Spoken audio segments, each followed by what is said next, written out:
Hey, we're delving deeper into lesson number 5 in our study of Second Peter. Now, when Peter writes that the scripture is inspired by God, we should remember that it is the Old Testament that he has in mind. The Pentateuch, or the Torah, is believed to have been written, at least started in 13th century BC through the 5th century. The historical books, 10th century to the 4th century, along with the wisdom and poetry books, and the prophets, 8th century to 5th century. And the final writings were settled by Jewish authorities in the 1st century AD. So, in my math is correct, authors began writing the Hebrew Bible 3,245 years ago and called it finished 1,932 years ago. So we got over 1,000 years in the making. Now, in the gospel, according to Luke, 2 disciples encounter a stranger on the road to Emmaus. And as they talked, the disciples shared their disappointment and their confusion over the events that occurred in Jerusalem, including most prominently the crucifixion of Jesus, who they believed was Messiah.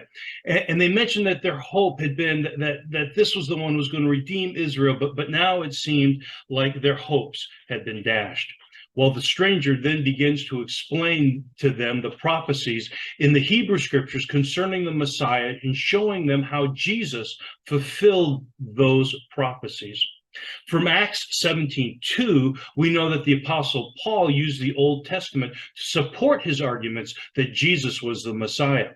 Think Isaiah 53, Psalms 22, Micah 5:2, Isaiah 9:6, Genesis 49:10, Psalms 110, and Deuteronomy 21:23. All might have been used to open the eyes of the 2 disciples on the road to Emmaus and for Paul to support his claim that Jesus is the Christ of God.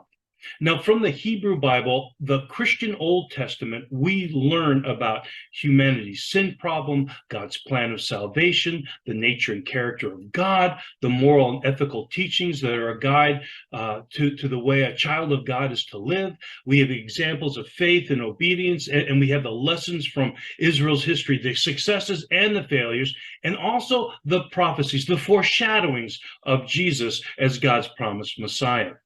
It's such lessons that Peter is pointing to when he is refuting the false teachers who taught that once you became a believer, you could disregard any moral restraints.